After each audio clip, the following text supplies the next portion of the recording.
Hey, I'm Dave. Welcome to my shop. Today in Dave's Garage, we're going to take a look at what I've been doing all week. And how are we going to do that? Well, we're going to scan through my status on my Facebook wall for context. Why am I doing that? Even though I put out an episode about once a week, I do a lot of other stuff during the week too. It just doesn't rise to the level of meriting an episode. And sometimes it's hard to tie something like a old pet that you're restoring into the virtualization episode. And so a lot of stuff just falls by the wayside. What I tend to do then is to post it on my Facebook wall, so I thought we'd take a scan through just the last 2 weeks and see what I've been up to.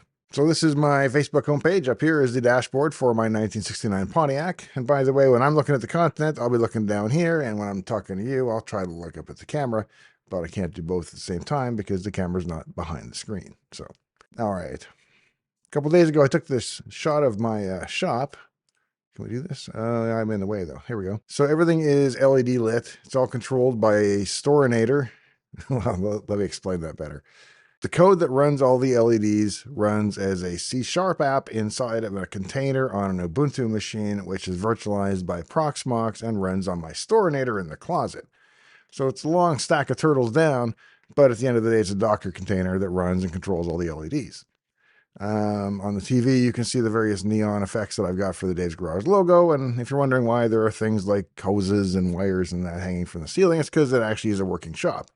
This here is a lift, or the one-legged lift. Down here you can see the swing arms that swing out. So I can pull a car straight ahead here and pull it up and put it on the lift, which is incredibly handy for doing anything under the cars. I've done everything from small projects to full restorations here in the shop. I don't do paint and I don't do automatic transmissions, but otherwise I try to do it all myself. All right, let's get out of here. I'll move my head back over here. There we go. I know it makes more sense on the other side because then I'd be looking more at the content, but Facebook forces you to have this layout. Banana Dance. So Night Driver LED is a project I've been tinkering with for 3 to 5 years or something like that at this point. Or I started with LEDs maybe 5 years ago, and I think Night Driver is about 3 years old. And it is sort of a real-time operating system that runs on top of FreeRTOS that manages Hub 75 matrix, LED strips, processing from Wi-Fi. So this matrix has something like 30 different effects. It ranges from, just cool visuals to spectrum analyzers to the weather and stock tickers, that kind of thing. But I just added the ability to play animated GIFs or GIFs, depending how you feel about that issue. Either way, no matter how you say it, I added the ability to play them, and so this was the early first test. It's not a very crisp version of the Banana Guy, and I've got a better version on it now, but shows proof of concept. A little bit before that, I posted this cool National Film Board of Canada thing, which explains why, I guess this is probably back in the 1970s, they knew that Regina, Saskatchewan, and Winnipeg, Manitoba and Edmonton, Alberta, and all these places were nuclear strikes targets. And it's kind of the rationale for why and what would happen when the Soviets took out the missile fields here in Montana and North Dakota. That would be bad if you were here, is what they're saying. That's the general theme of the film. So don't be there. I'm from there. It's a good place to be from. Wouldn't want to be from there either. Great Falls. Have a bad day. Global thermonuclear war, but my day was worse for some reason. Okay, this was a few days before the Banana Dance. This is a Pac-Man animation that I put together that I wanted to see how it could handle a full screen animation. And it runs at a good frame rate. In fact, now I have to slow it down artificially by waiting until the frame has been delayed long enough to be on the screen the right amount of time for that particular animation. Whereas before I was just playing them as fast as I could and it worked okay, but here's my house. I added Christmas lights this week. What's special about them? Bloop.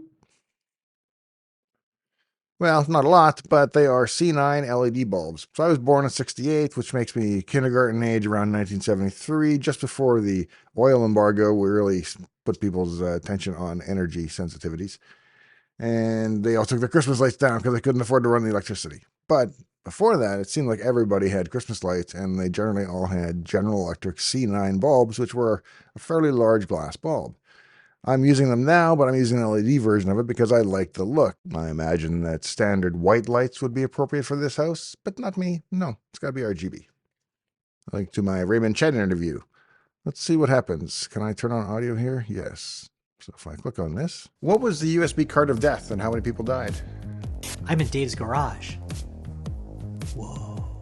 You once got a death threat over Xcopy, I recall. So should I further the conspiracy or should I debunk the conspiracy? Put myself back over here. Scroll on. Ah, yes, this dude. After all, why not? Why shouldn't I keep it? I think we've all kept probably one too many power adapters. Now I have so many RGB things that I need all the 5 volt and 12 volt in the high amperage stuff that I can get. So, well, not all that I can get, but I need quite a few. It's these little ones I've got a lot of too. So what I did is I spread them all on the floor. Hey, I wonder if I can find that photo. Hang on. So what I did is I laid out all my power adapters and all my spare cables that I had out here in the shop, and I put them out and sort of organized them. And then I kept, 2 of everything. So 2 HDMI cables. If I had SCSI cables, I would keep those. This is not generally the older stuff. This is sort of the mid-range age. And well, I can see some old webcams and stuff there. So a lot of this went to e-recycle. A lot of it went into tubs, but at least I know what I have, and now I don't have 15 of the same thing. So, and for stuff that you can get the next day on Amazon, I'm trying hard not to keep that much of it because it's getting pretty easy to get a hold of. Some of the older stuff, 68-pin SCSI 2 or whatever, I'm hanging on to that, and the Terminators for it, I'm keeping those, one of each anyway. This is just a bit of clickbait. I wanted to show that clickbait is nothing new. This is the newspaper from the Leader Post, which is the newspaper in my hometown of Regina, Saskatchewan. This is before I was born by a couple of years. But what I find hilarious is the main headline is Kennedy is slain. Secondary headline, Reginan faces murder charge, which this murder had nothing to do with the Kennedy assassination. It was completely incidental murder that happened in Regina. But they put them both right next to each other because, hey, it makes you want to buy that paper to find out what's going on. This is my fiber install.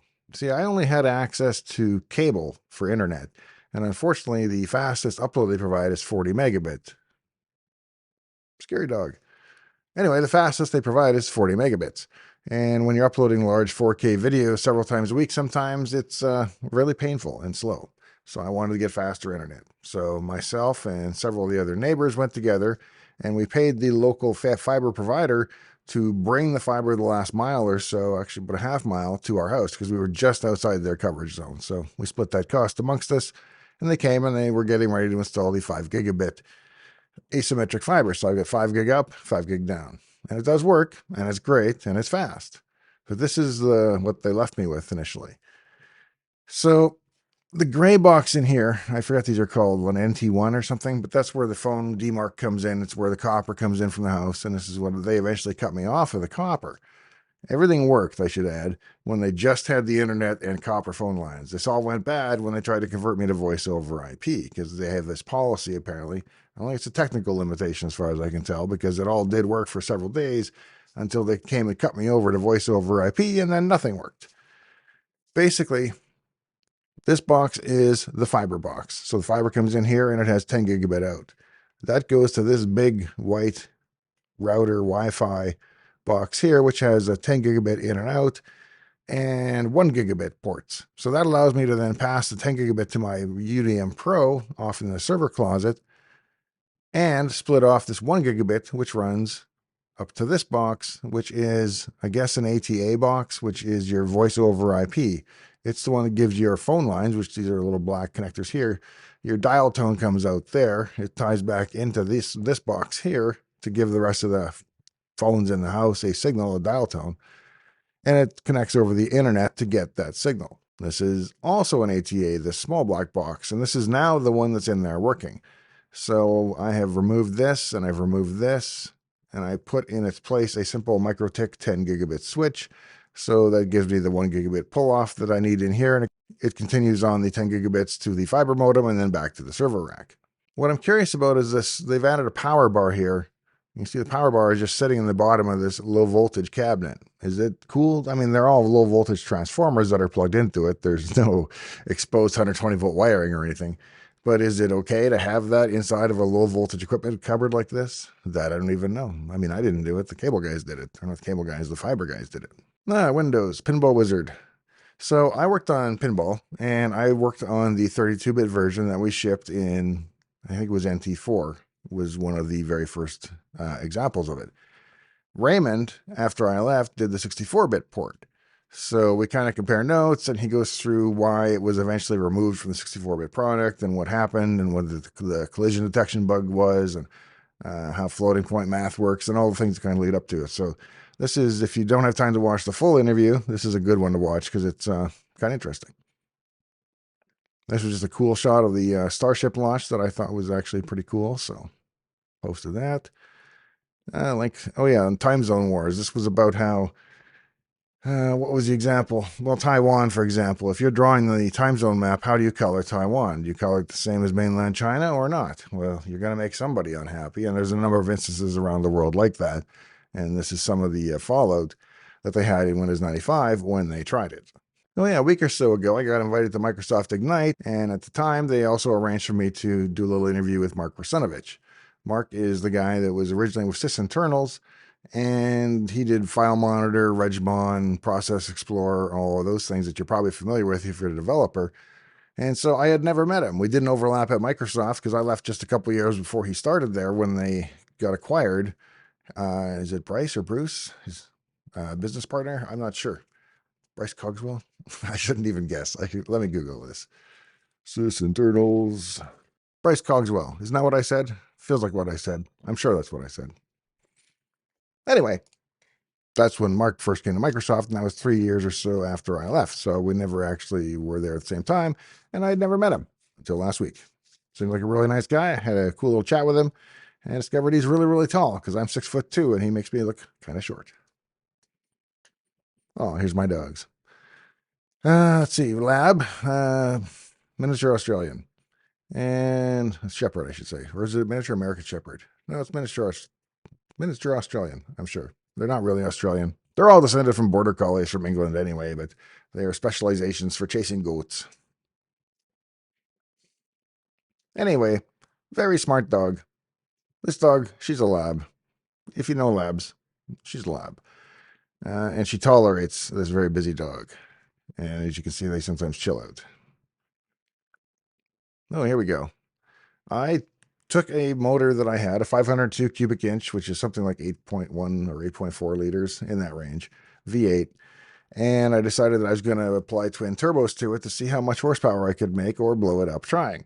So I got a hold of some fairly large turbos, and then I bought a bunch of parts off eBay, such as the blow-off valves and the wastegates and some of the piping and plumbing I needed. And then I took a fuel injection setup I already had and then recoded it and rewired it for this motor. And it was just kind of a dyno experiment. I never planned to put it in a car. I just wanted to see how much power I could make on the dyno. Because my friend Jim, who owned a machine shop, and he passed away a year or two ago, but up until then, he had a full dyno cell in his shop. And that's where we recorded this. So let's see. Can I get audio? I think I can.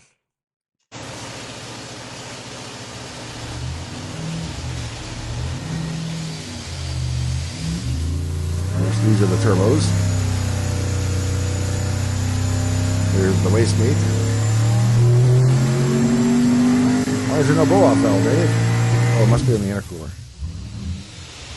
1,270 horsepower. If you could package it, it would be fun in a car. But you'd need like an early 1970s Monte Carlo, one of the ones with a huge front end on it that's pretty much vacant and empty and factory form, and maybe you could fit most of this up there if you were a good welder.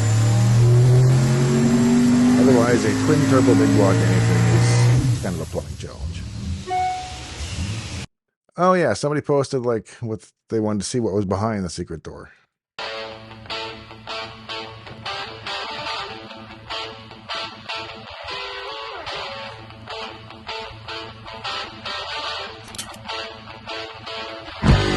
This is in my office, as opposed to my shop.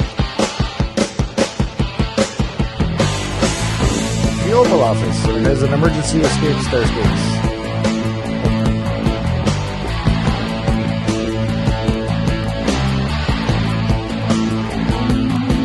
No fun getting that down here. Not that much.